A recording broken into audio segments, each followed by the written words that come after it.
What's up, all my financially intentional people? I'm super honored to have Dr. Jay Zigmont here joining us talking about child-free wealth. What is up, Jay? Hey, glad to be here. And, this is a fun afternoon for me, at least. Yes, yes, yes. And you have an incredible backstory and you have an incredible platform. So I'm very interested in hopping right in and just kind of understanding like how, just like, I wanted you to talk about your money story, just like from the beginning. Like, what was your experience with money and who taught you about money and how that evolved? So I think I learned what not to do growing up. I grew up broke, and I kind of joke about it because, we had money come in, money go out, but it just never really, I don't know if we classify as poor or whatever. My father was a bus driver, but my mother was disabled, sick most of her life. So I've actually hung around the healthcare system on the other side way too much and the impact on finances. So I think growing up, I really didn't learn money. I joke, but it's true. The only thing I was ever taught was how to balance a checkbook in high school, which is a giant waste of time. I mean, when was the last time you balanced your checkbook? I remember them teaching that. And I was like, well, doesn't the bank do that like with a ledger? But I don't know. Yeah. Well, that was back. Okay, I'm a little older than you. That was back when we had the savings books. The little books you went to the bank and they. Yeah, that's old school. So I came out of high school and didn't have money to go to college, and it was mid '90s, and I actually ended up going to this .com world. That was pre-internet. This is like old school, and I actually made my first million by the time I was 21, and spent it by the time I was 25. Okay, wait. We have to stop there because it's just like, okay, make your first million by 21. Like what? How? Please explain. Okay, so this is the old school internet world. You got to remember, late 90s. This is when all that .com boom. I got lucky. I was working for a company, went IPO, 21, and you get $1 million. By the way, you know what happens when a 21-year-old gets $1 million? They spend it. Surprise. Like, okay, so my big expense, my favorite, I bought one of the old school Hummers. This is the Arnold Schwarzenegger, the old school like military Hummers. That was my favorite. And I paid cash for it. And my mom went for the drive because, why not? And the dealer's like, is this dude real? And she's like, don't talk to me. He's the one with the money. I'm like, who's this 21-year-old brat coming over with cash just buy it? Oh, it's all the things we wish we learned earlier, but I don't know about you, but there was no role models on that. Right. I mean, but most people will be like for real, like you have $1 million. Like, how do you blow through $1 million? And well, okay, so yeah, it's not hard. First of all, because don't forget Taxman comes through. Yeah. Then look, I grew up broke, so I paid for part of my parents' house. I paid for my sister's school. I did good things with it, and I did okay. But if I had known better how to manage my money from then, I could just be, on a beach somewhere now. Right. It's just one of those things. It's funny. What it did teach me is, everybody says, "Oh, money doesn't answer everything." They're right, but you can't know that until you have money. Thank you. It's just like, and you really can't. I swear, you have to struggle with money to learn about it. Like you have to kind of, you got to have that day when you're like eating the ramen noodles because that's all that's left, and you're like, how am I going to make ends meet? That you got to have that to truly understand. Okay, this is what a budget really means, and you have to learn it the hard way. So, how long did it take for you to blow through that $1 million? Oh, 4 or 5 years. I don't know. Oh my goodness. I went back to school at that time, and I went from no degree to a PhD in 5.5 years. So that was quite a stretch. And I was working as a medic, and got into healthcare and did all that. And unfortunately, I mean, you and I can share stories all day long. Healthcare's hard, and it burns people out. I ended up on the executive side, and just nope. I realized that healthcare is all about finance. Yes. And anyone that doesn't believe that has never been in healthcare. It's just like, thank you 100%. Even the people that are doing good healthcare are still about finance. Yes. And it's like, if I'm going to be in finance, let me go help people with finance. Like, My background, PhD is in adult learning. I help people learn. I've been coaching and executive coaching and life coaching, financial coaching for over a decade. And I'm like, you know what? Maybe I should just open my own thing and help people with their finances. I can show them the mistakes I made. People always like when they go to financial advice, like, well, you're going to judge me. Well, if you could beat my mistakes, go right ahead. Like, seriously. Right. That's what I tell people. Listen, I done been through it all. So ain't no judgment here. I have some people try hard to beat me and some will get close.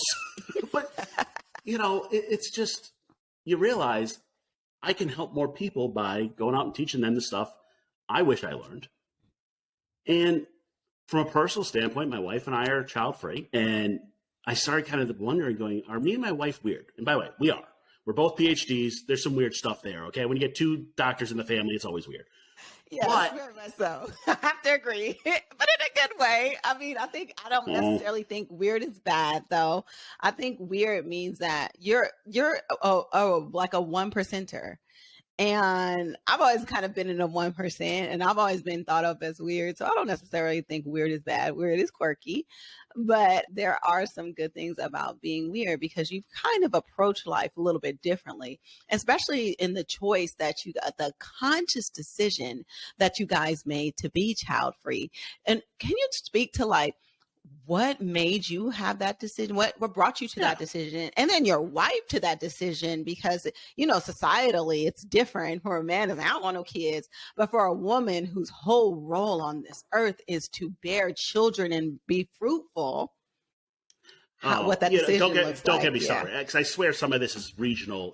I've lived across the country, and we're right now in Mississippi, which is a really weird discussion. We'll have a separate discussion about that.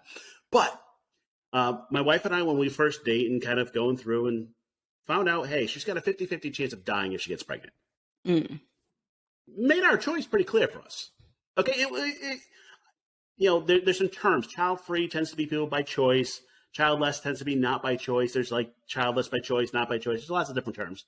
Bottom line for child-free, don't have kids, not planning on having it. But I don't know. I call ourselves child-free, but there really wasn't like a moment like, oh, we'll have a debate. No, I'm not debating my wife dying. Like, just kind of like, okay, cool. We got to look at a different life, and that was it for us. And we're both academic, researchy people. You got to see one of our dinners. We'll sit around dinner and designing research studies. It's like, I told you, we're a little weird.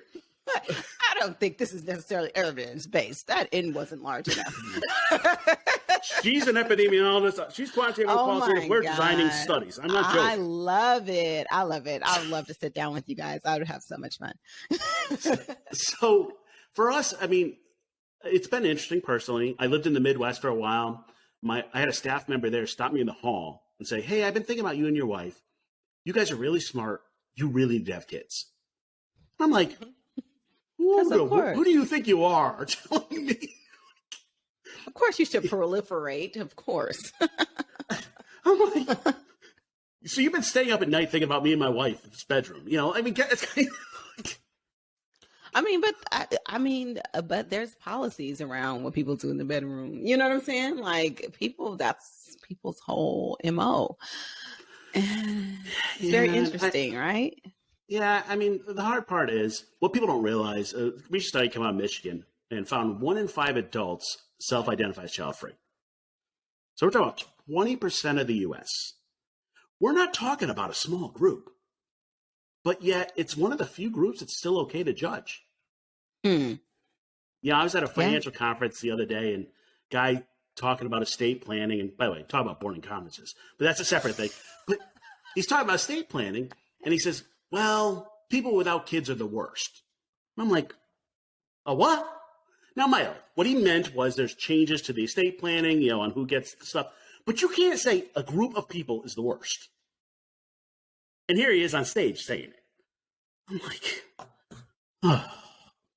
ever wonder why, you're right on the judgment. But it's not just gender. Everybody's getting judged. And we're in a post-Roe world, and it's gotten really interesting. In Mississippi, God, I can only imagine. So my wife and I, we embrace something we call the gardener and the rose. One person's growing, one person's providing support. Right now, it's her turn to be the rose. She got a great job opportunity to Mississippi. We picked up our car, 2 dogs and 2 mastiffs and a cat. You got to see 2 mastiffs in the back of a Prius. That's a fun picture. But we just drove 1,200 miles and moved to Mississippi. Now, this was a year and a half ago. So now I'm running a financial planning firm in the poorest state in the country. Okay, that's a little challenge, but we can do it because I serve people from all across the country. It doesn't matter. And I'm focused on child-free folks. That's fine. And then the Dobbs decision comes out, and I'm like, uh-oh. Mm-hmm. And our governor publicly came out and said, we're not reading your mail or tapping your phone's butt. Yeah, but what? Like, and we're not currently outlawing contraception, but. I'm like, I'm in the wrong state. I know. I just remember being in Atlanta, in Georgia, Georgia ain't Atlanta, but I was in Georgia when that decision came out, and I was just like shook, like, this is crazy. What if something were to happen to me out here? And like, I do not want to be a part of this medical system right now, just because I know how the judgment goes and how, those HIPAA laws might not be as protected. And I'm like, oh my God. Yeah, the privacy issues are insane. Okay. Yes. I mean, let's not get too political and talk about the actual debate. Let's talk privacy. It's a huge issue. Yeah. I actually had to change over my whole company structure design to protect my clients because I got to be able to protect their information. I mean, right. It's like, yeah, I'm a white male. Let's be real on that. They're like, well, Roe doesn't impact you. Yes, it does, and every one of my clients. Like, it's funny. They're sad. I don't know what's the right word. In like the same 2 weeks, Wall Street Journal, MarketWatch, and Yahoo did an article on child-free finances, and the comments section was a dumpster fire. I know it was. I know it was. Ooh, yeah, I the chills, like literally chills, because I know how people come for you in normal circumstances, but when things are heated like that, and you talking about not bringing life into this world on purpose, huh? So I hired another CFP to help me out, and she's an MBA CFP, also financial counselor. I mean, great, well-trained person. And I put an announcement out, hey, Corinne's joined the team. People were like, I'm praying for your childless souls, and it takes an MBA to take care of you. I'm like, we deserve good support just like everybody else. And I'm like, wanting to get keyboard warrior, fight. And I'm like, I can't. It's too much ignorance. It's too much ignorance. And so you said that you had to kind of change the structure to protect the privacy of your clients. Talk to me a little bit about that, because I'm interested. Like, people, I feel like, are kind of scared to now self-identify as child-free. Well, so what really started the debate is one of the reporters reached out to me and said, hey, are people thinking about moving because of Roe? And I'm like, yeah. But then I started thinking about it as I'm talking to this reporter, and like some states, like Texas, it might be illegal to cross state lines for your reproductive rights. That's that $10,000 problem. Mm-hmm. Well, okay, cool. So I have clients in Texas. How do I protect their files? See, I'm in a regulated industry. So I'm a registered investment advisor. So everything is like, talk about paperwork and compliance. It's just a nightmare. So I actually had to move from being registered under the state of Mississippi to being under the SEC. So being at the national level, because the national level, like, they don't care about your, they're not going to be in there looking for your reproductive rights. But the state level, I can see somebody looking at your files going, what? They moved because, by the way, they moved because of the weather is what I always say. But like, like, we're talking about healthcare decisions that they're now judging. And which are supposed right, to be private. Yeah, and HIPAA really doesn't protect you as much as you think it does, because now the states are going, well, it's a reportable issue now, right. Just like, if somebody was stabbed. And I'm like, domestic violence, like, it's just up there with that. Like, okay, no, child abuse, no. I don't know. My thing is, if you are child-free or permanently childless, you got to ask your financial planner, okay, how's that change my plan? And what are you doing to protect my privacy? Yeah. And if they say, I don't know how it changed your plan, that's a problem. And if they say, oh, it doesn't change anything, that's even worse. Like, it's a specialty that we need to be able to serve these people well and protect their privacy at the same time. So did you see a big gap in the industry with other CFPs as far as being able to consult people who have made the conscious decision to not have children? So, and by the way, just a terminology, it's whether they've decided or not, or decided for them. So, right, it doesn't exactly. matter how, I don't care how you got there. Yeah. You're now at a point, don't have kids, not planning to have it. Mm-hmm. And when I did my training to become a CFP, never once was there a mention of it in the literature. Child-free does not exist in the literature. Mm. So that means all, or almost all, because I can never say 100%, of the financial rules you follow online assume you have kids. Any of the rules of thumb for finance assume you have kids. So if you're part of that 20%, you're getting bad advice. And 20% is not a small portion of the population, by the way. No, I'll give you an example, comparison. The LGBTQ plus community is about 5.3% of the U.S. Mm-hmm. Thank you. I mean, we're talking about giant segments. And by the way, there's a lot of crossover in populations too. But yes, we're talking about giant groups. So I swear I spend half of my time teaching financial planners not to do stupid stuff with child-free folks, and the other half teaching child-free folks about their finances. And right. There are two of us right now that focus in on serving the child-free community, co-host a podcast with the other one. So, I mean, it's a really small group of people, but there's two of us serving 60 million people. Wow. Wow. It's just one of those things that it hasn't been talked about. People are like, oh, child-free, you mean like, empty nest, like when the kids go to college. No, I mean like never in the picture. Yeah. So let's talk about what financial planning looks like for people who are child-free. Wow. How is that different? And I know it's a lot different because that's not even how financial planning is set up currently. But let's talk about the decisions. Because I know one big question people will ask is well, who's going to take care of me, later in life? And how do we plan for that? Or that's what people on the outside might say, who will take care of you if you don't have children? I think that's more of an external issue than an internal issue. No, I'm going to talk about this question. I hate this question. I love it and I hate it. And I hate it and love it. Yeah. Okay. So when somebody says, who's going to take care of when you're older? We actually, in the child-free community, we have a bingo card of all these questions we get. Who's going to take care when you're older? Are you going to be happy? Who's going to, all this stuff. And when somebody asks the question, who's going to take care of you when you're older? The assumption is that in there is that their kids are going to take care of them. That part. Here's what the data says. Census looked at adults over 55 at childless, meaning no biological children. And they found that 2.5% of childless folks had any financial support from their family over 55. That's pretty low. Now, here's the interesting part. 1.5% of parents got any support. What? I'm shocked, actually. That's crazy. These kids better take care of me, though. So here's the difference. The difference is we know we have to handle it. You're hoping somebody else helps you. Right. You're living off of hopes and dreams and prayers, huh? And then it's that 1% chance. So that's like what we call a pipe dream. Okay. Like a 1% chance. And that's crazy. But I think what most people don't understand is most people just don't have the financial means to take care of you.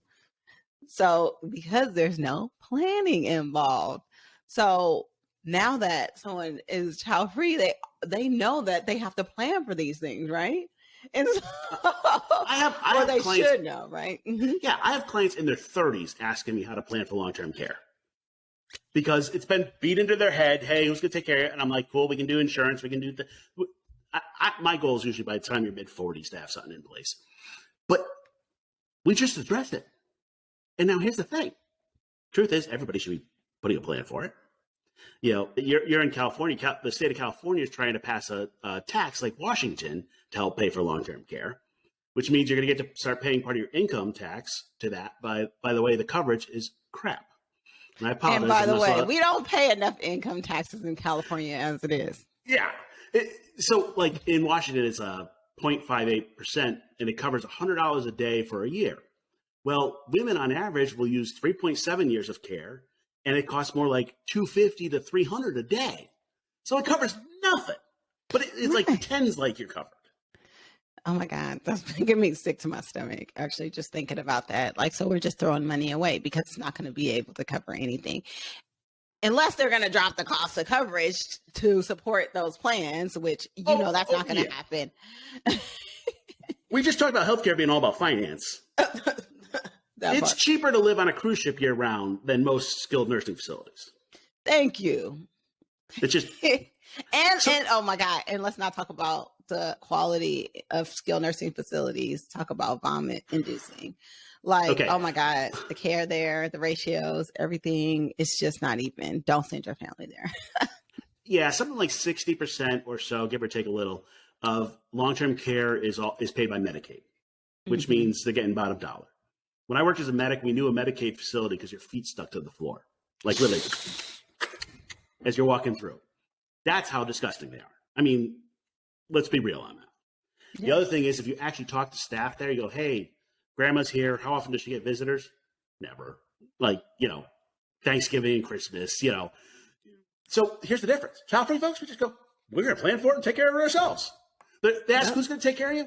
The person I paid to care for me. That's who's going to take care of me. Right. This is part of the plan. I love it. I mean, of course, I try to be intentional about a lot of things, like the kid thing, not so intentional. But, I think that, we have to start making intentional decisions when it comes to this. And so I'm thinking what usually attracts people to come work with you? Like, what is your demographics, or what kind of people do you typically attract?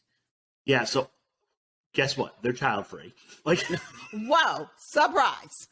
Every once in a while I get a parent who books with me and I'm like, all right, did you read the website? But cool. I'll help you. But I'm kind of in the weird world. So I'm what's called an advice-only, fee-only fiduciary CFP. Advice-only means you pay me for my time. I teach you how to do it. I guide you how to do it. I don't do it for you.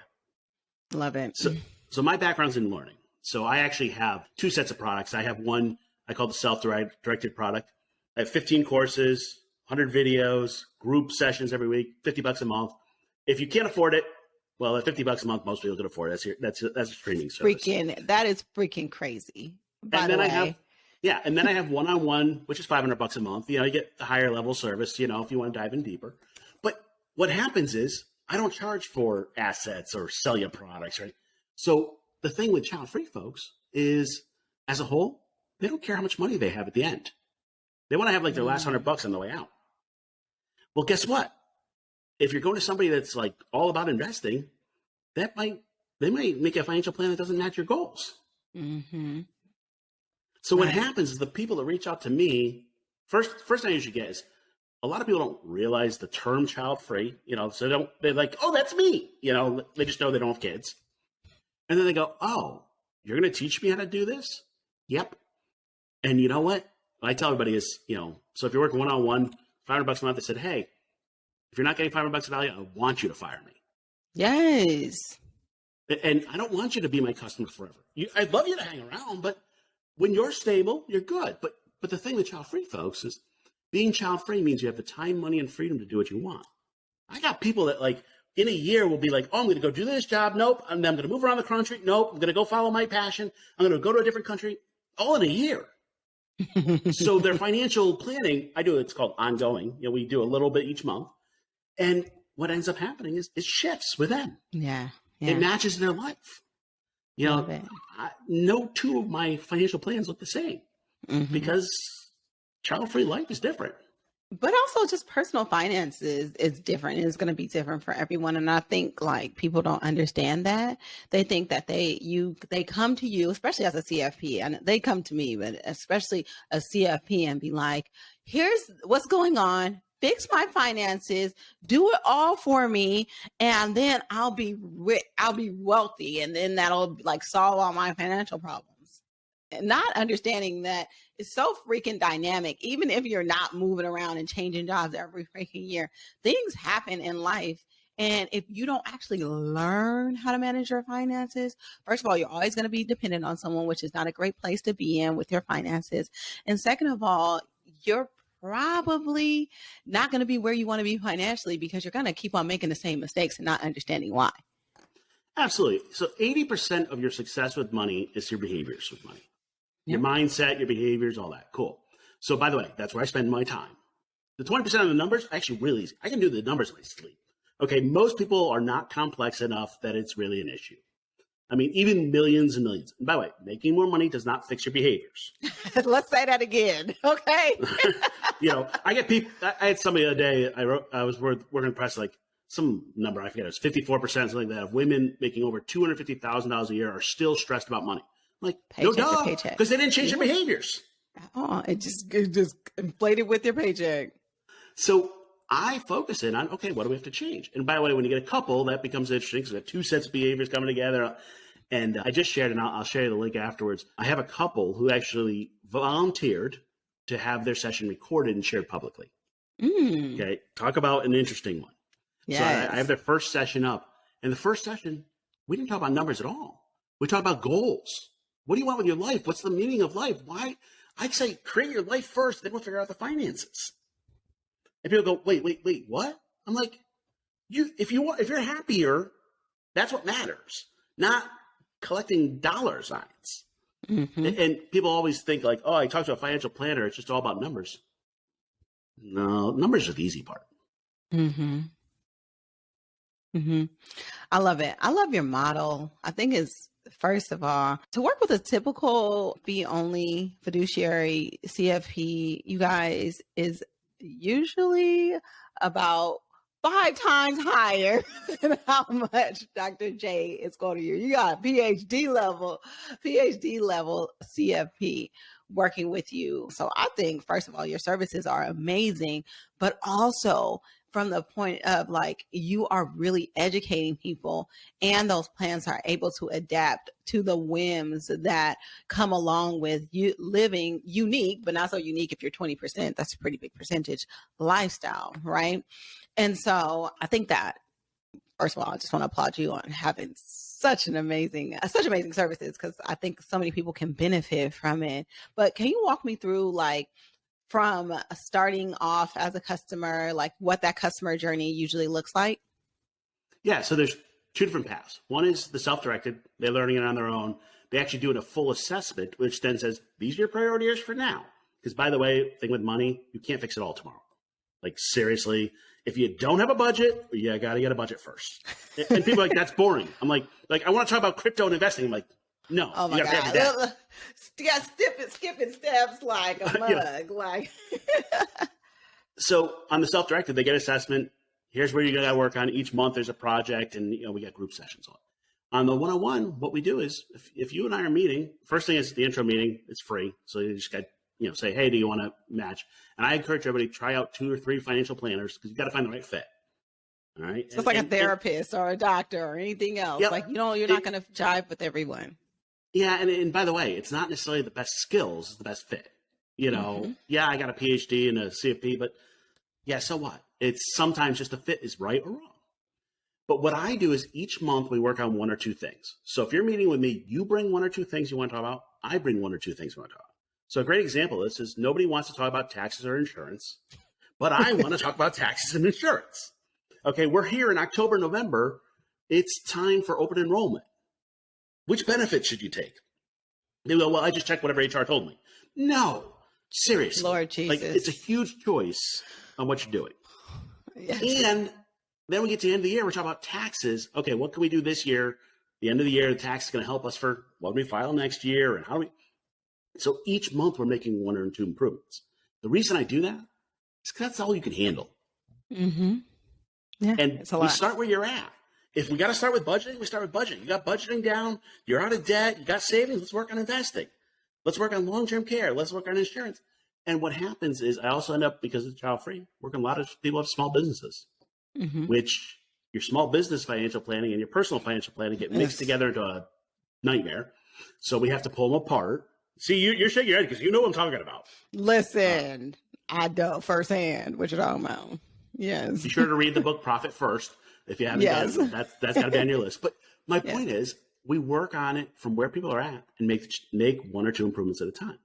The one thing that kind of overarches it is, what life do you want to live? I probably spend 2-3 sessions with people and just going, so what do you want to be when you grow up? And in the child-free community, we find actually people don't want to retire. They want instead of fire, they want to follow what we call FILE, financial independence, live early. And it's kind of like the dimmer switch of work. I just want to instead of doing 3 shifts, I'm going to do 1. And I want to move around as I do it or whatever.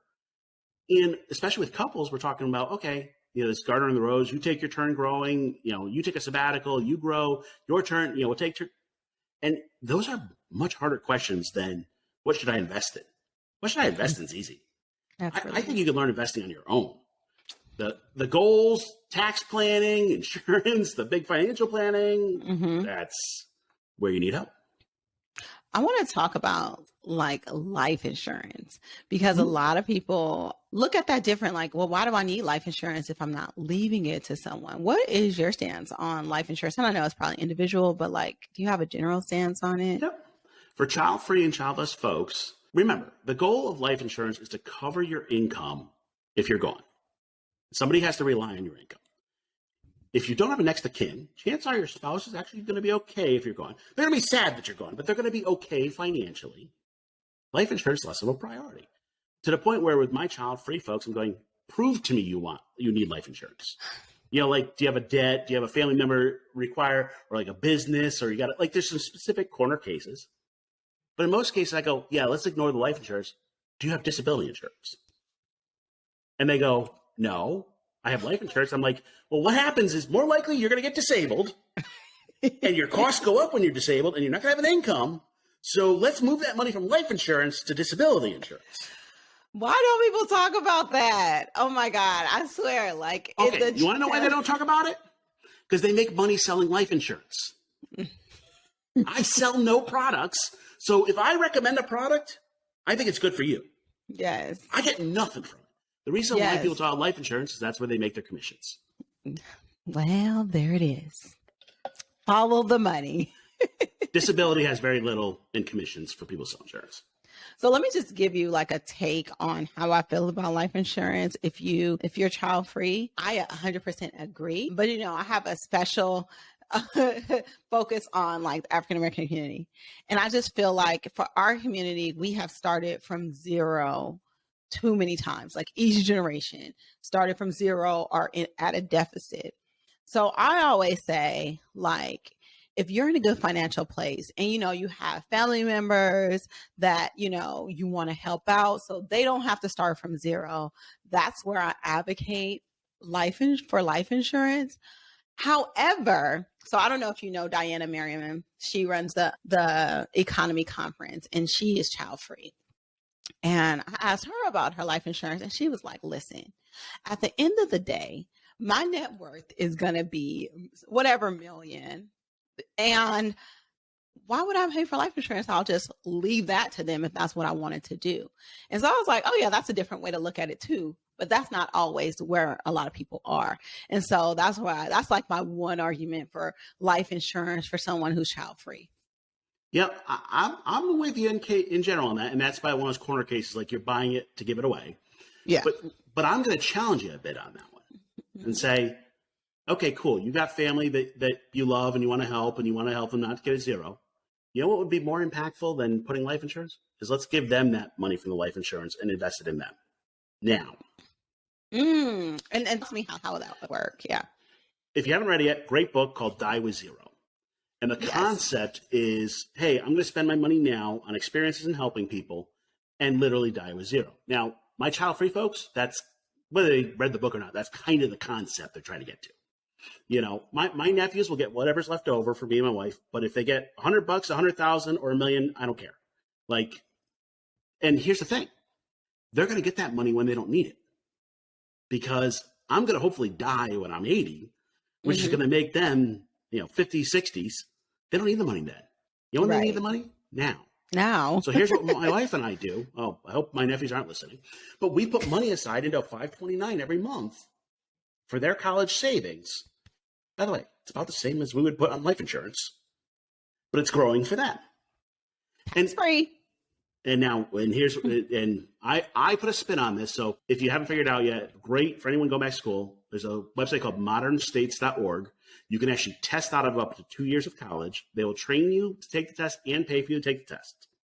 Yep. It's called CLEP exams. But here's my rule. My rule is they're going to get $1,000 out of their 529 for every CLEP exam they pass. Because guess what's going to happen? Yeah. They're going to get tested out of 2 years of college and get money for it. But here's where I'm going with this. I'm with you on the life insurance and helping family and all that. But there may be better ways. Okay, you really want to make an impact on your family? Here's what I want you to do. I want you to pay for education for them. Now, I didn't say college. I said education. Education. So, for example, my family, and by the way, I'll tell you right now, I can't teach my family finances, so I have to pay somebody else to do it. Like, you can never, they joke about it. You can't teach anyone that you either seen you naked or you've seen naked. You can't teach your family anything. Okay. No, you sure can't. They will not listen to you. But you know what you can do? You can pay for them to go to a financial course or work with a financial planner and learn it. And guess what? If you do that when they're young, they're going to be better off in life.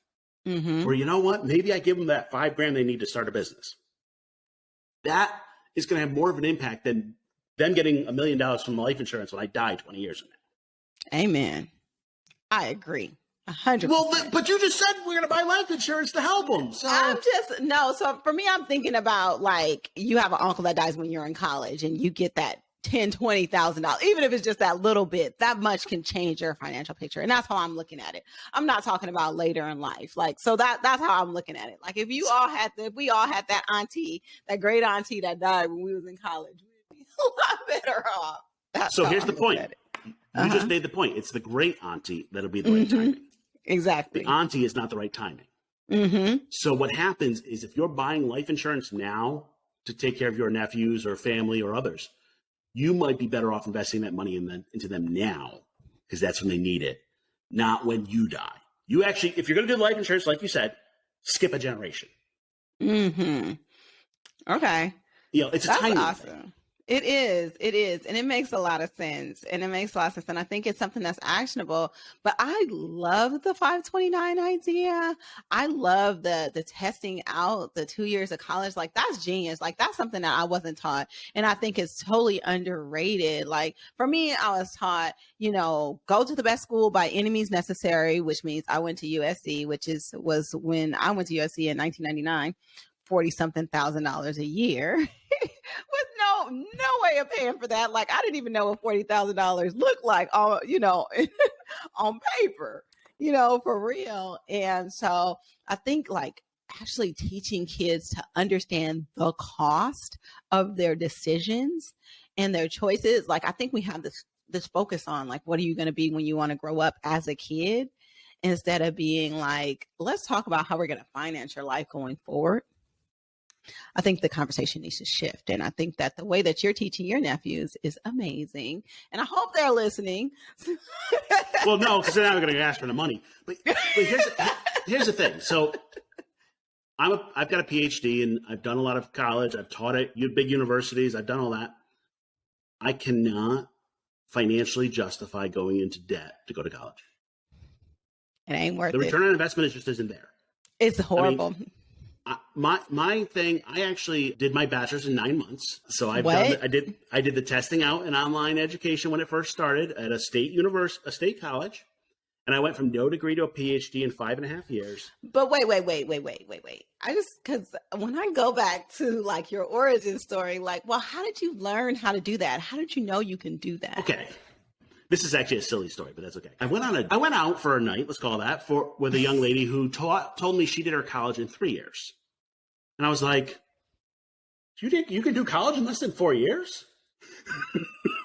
And prior to it being a term, I essentially did what's called hack schooling. Let's figure out what we can do. I wanted to get my master's at the time. In order to get a master's, you have to have a bachelor's. And by the way, let's be real, bachelor's degrees are check boxes. That's it.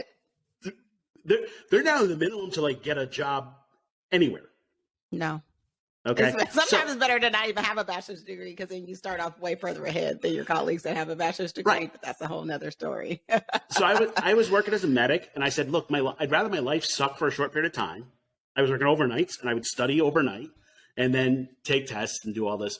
So I got my bachelor's in 9 months, cost me $8,800 total. And then I got a graduate assistantship for my PhD. So it cost me $8,800 for my entire education, from no degree to a PhD in 5.5 years. I say this not to talk about me, but to go, it's possible. Like, I paid for it out of pocket as a met, it's possible. Now, by the way, it's not easy. Well, I mean, I'm going to say, because I totally, like, I don't know how I let this skip over my brain, but first of all, most people, it takes 5 years just to do the PhD part. Yeah. Yeah. Okay. So let's not downplay that. Like, yeah. And then people go, when I tell people that story, like, well, did you go to a decent school? I went to UConn, University of Connecticut. That's a pretty good R1 school. I mean, I'm not a slouch. Hey. But what happens is you get to control what you want to do for education and challenge it. It's the same with everything I say with finance. Figure out the life you want, then make the rest fit. I wanted to go out and help people learn. And there's a PhD program in adult learning at University of Connecticut. Worked great. It was a great program. I had to get into that as a master's student, so I had to have a bachelor's to get there. So just check the boxes and go. And people go, well, but you're saying it's $40,000 a year for college, and I'm like, it didn't cost me that for everything, And that's what happens is we just have this assumption that we got to do this. I work with people with student loans all the time. We can have a whole talk on the student loans. That's another nightmare. And especially if we talk about nursing in private schools. Okay, don't get me started on. There's some school names I'm not going to mention here that really drive me crazy. But please, we're talking about people with hundreds of thousands of dollars of loans in their 30s. Yeah, like me, 200,000. Mm-hmm. And the challenge is that's because you thought that was the only choice. That's all you knew. That's all you know. And when you sign up for school, that's what they say. They don't say, there's this option where you can be a teacher's assistant and we'll pay part of it. They don't put that out there. That's something you have to dig and scrounge and find around or know somebody. Or they don't say that, you can test out of these things and not have to actually pay for it. What they say is go to financial aid, max out what you are qualified for. Don't work. Of course, you can't work when you're in nursing school, but live off of that. So you make sure you take out the max that you can. And, people are out here student loan balling, for those years, not understanding the repercussions that this money has to get paid back. Hold on. Let's make it worse. So now we do it at a for-profit school. And the degrees now are not transferable. So now we got our BSN and we're hoping to get our MSN. The only choice is to go back to the for-profit school for the MSN because nowhere else will accept our BSN. So now we're double dipping. By the way, for anyone that's went to private school, double check because a lot of the private schools you get your student loans forgiven because they were fraud. Straight up fraud. There's a list on it. ITT was the most recent one, and there's a few others. But double check that one.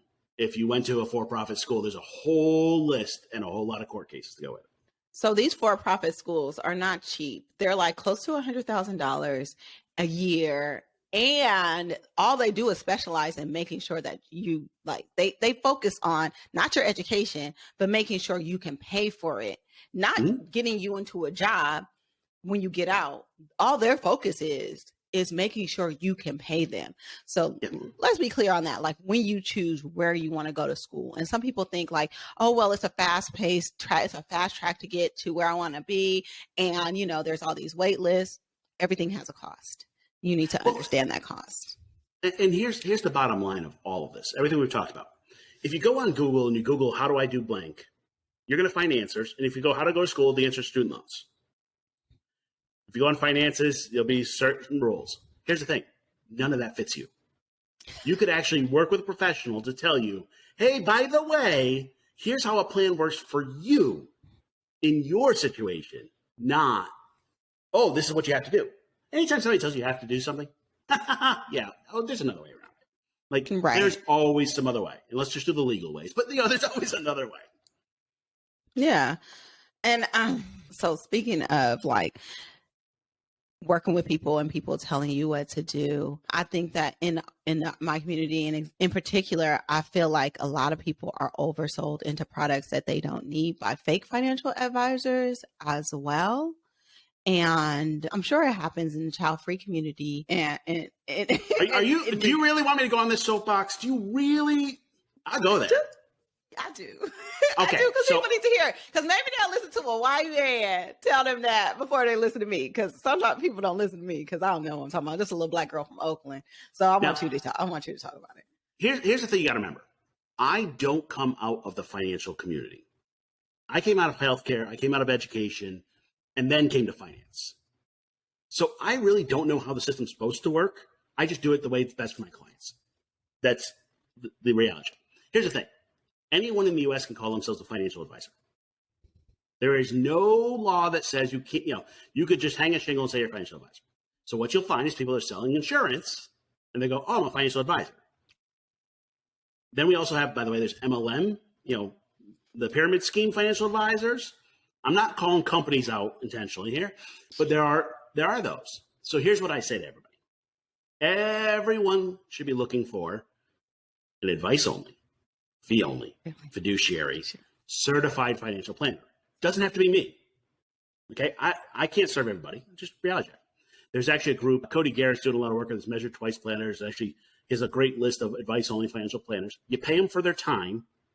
They teach you, or they make you a plan. Here's a bonus to that. The only person that pays me are my clients. I have nothing in it to give you products. If you go to somebody who says a financial advisor, they're selling insurance products, that's like going to a doctor who's paid per script that they give you. And you aren't going to go to that doctor. All right. By the way, we can have a whole separate debate on whether or not they're, they get kickbacks or other things, but like it's a reality check. Yeah. And what happens is if they're making commission, you'll see the term fee based, which is a BS term. I mean, it's not, they're trying to pretend like they're fee only. They're not, but they get money for selling you products that may not fit you. Mm-hmm. And here's the other problem. Well, some of them are your friends and family. I saw somebody the other day who a family made an investment with the uncle and the uncle didn't do well. And you know this story. Yeah. Okay. I don't have to put names on it all the time. This happens. I actually saw this. Okay. This drove me crazy.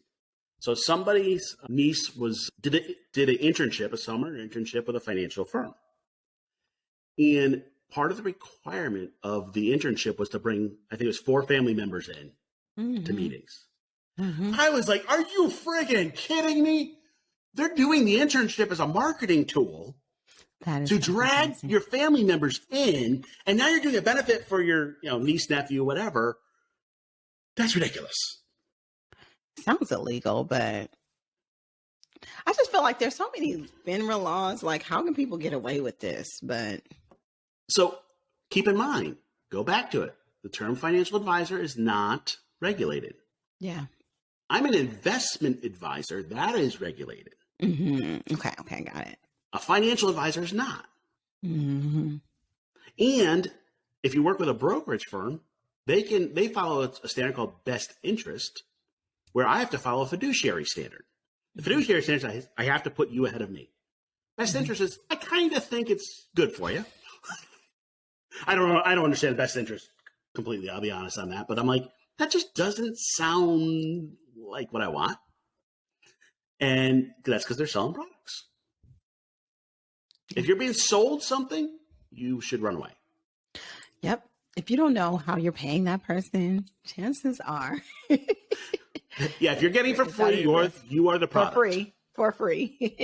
Okay, so yeah. I do a free intro meeting, but let's be real. I'm doing it because I want you to become my client. Mm-hmm. I'm not selling you anything in that meeting except for my time. I'm transparent on that. Yeah, I got to pay my bills. Okay, seriously. But I'm not doing the intro meeting to sell you a life insurance policy. And what people go is, well, I'm in debt. I'm broke. I can't afford a financial planner. My answer is, can you afford your year to look worse than last year? That part. If you made progress this year and you're happy with your progress, God bless you. You're doing well. If you haven't made progress, what's going to change next year? Like, what is it really costing you not to work with a financial planner? Like, what is it really costing you? Like, really add that up and compound it over year after year of not taking action or moving backwards, what most people are doing. It's very expensive. Yeah. Yeah, and I'm one of those weirdos. I'm a no debt person. I think that's the only way to go. And we pay off our debt before we do our investing. Why? Because I don't make money off your investing. So paying off your debt's the better return on your investment. Of your So you got to make investment, sure right? those are part of what you're getting. Yeah. So I know even people who aren't child free were like, man, Dr. J is spitting some game here. But I know that there is a large population that is child free that may not know about you yet, even though you've been in all the national publications. But of course, you know, there's some people that just don't know. So how can people like reach out to you, stay in contact with you, and eventually work with you? Yeah, I freely admit I am not good at social media, so don't look for me there. So it's childfreewealth.com. You can come take a look. You could actually try out the self-directed product for free for 15 days. You can do an intro meeting with me free. You can get the blog and the books and all that fun stuff. If you are a parent, well, I'm probably not the best answer for you, but you can find an advice-only financial planner out there who does the same thing. So will you just turn away parents? The only parents I take right now are parents of my child-free clients. So like I'm Got taking it. their parents Mhm. because the other thing that we didn't talk about, but is reality check is a lot of child-free folks are taking care of their parents. They talk about the sandwich generation where you take care of your parents and your kids at the same time. We're called the open face sandwich. Yeah, we're just taking care of our parents. Mm. But yeah, those are the parents I take. Okay.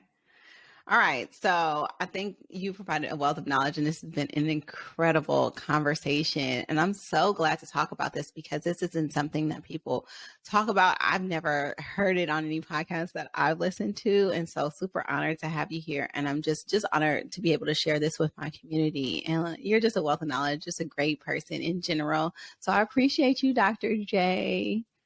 I'm happy to be there. And if you ever want to come back and debate, life insurance or other topics, you call me and I'll debate you just for the fun of it. For sure. For sure. Well, thank you so very much.